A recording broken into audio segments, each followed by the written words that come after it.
هذا هو اللوحات تعينه. These are his portraits. All of them are in black oil paint. Their eyes. And even though they're in black, yes, the details still show.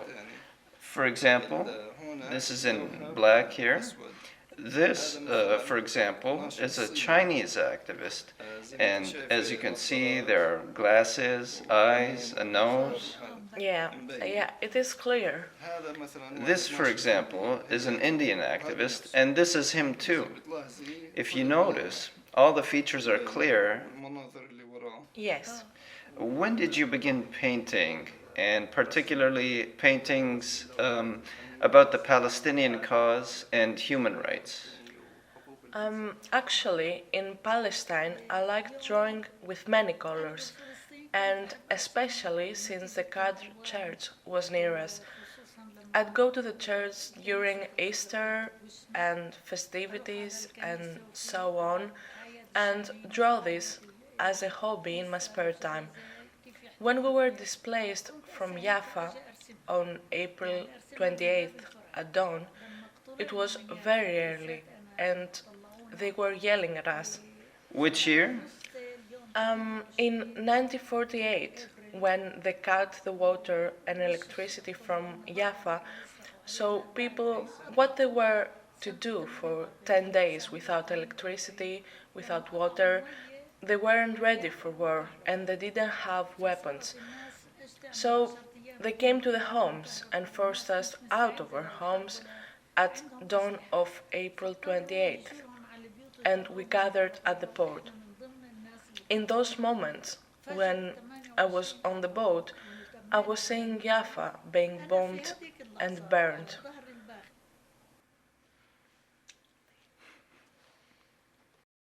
So it really, really pains me, and since that day I decided to draw Jaffa in its nice memories, with its oranges and how I used to go to the groves and how we used to pick the oranges.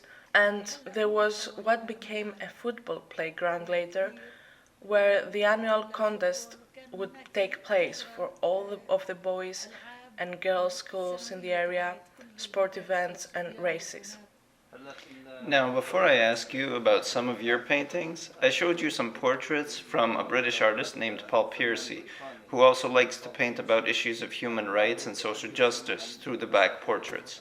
So my first question is, have you ever seen such an idea from other artists before, namely that one paints human rights activists and their facial features in black paint only? And what do you think about this mode of expression? I really, really liked it. It is very wonderful. I've seen other paintings of one human's oppression towards another, but I never saw these black portraits before. This black face expresses mankind's internal frustration because a person can no longer see the world in a positive light, as God meant for us to see the beauty in life. Why do you think he used this method with the black paint? So, as an artist, how do you understand this? This is because there is a psyche built up and frustration that he plays into the eyes of oppressed people. In the eyes of people, we should pay attention to how does a subjugated people see the world and how should others see them. It is black. Why is this person black? Because his heart is full of sadness and full of the oppression he's feeling. So there is no stronger way of expressing this than by the color black as a result of one human oppressing the other. You've painted extensively about the Palestinian Nakba and also the suffering of the Palestinian people over many decades. So specifically, I'd like to ask you about the painting behind you. How did you get the idea for this painting and what does it express exactly? The Palestinian poet Mahmoud Darwish says, "Your arm has fallen, so you must pick it up and strike your enemy with it." As a result, when I heard this poetry of his, I could not sleep for 2, 3 nights. I kept thinking, how can one's arm fall off onto the ground and then he takes it and fights with it? I felt that indeed this is us, because we don't have weapons and we're not allowed to have any.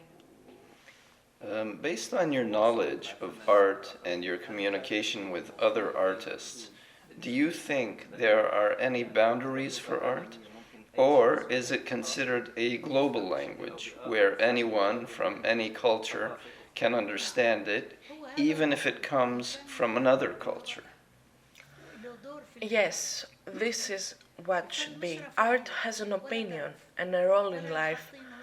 Art is not just a leisurely activity or just a decoration for a wall or philosophy, but rather it's an expression of the age and events that you live in. So, ever since the dawn of humanity, how would you have known how primitive man had lived had it not been for the depictions on his caves that he left for us? How would we have known that there were peoples that became extinct, such as the Mayans, and replaced with others, had it not been for art? The same applies to the pharaohs. Up until today, we see what they have done. Other peoples of the world as well, like those in Iraq, the Babylonians, the Assyrians, they all left their mark. So if it weren't for the arts that they left on the walls and artifacts, we wouldn't have known how they lived. So art isn't a leisure or a joke. Art is an expression about what goes on inside oneself and addresses the audience and other peoples with it. We need to express it. And there are other artists similar to this one, such as Japanese artists and others. Actually, I saw an exhibition in Tokyo for some artists, and I think in every country of the world there are people who understand what the facts are.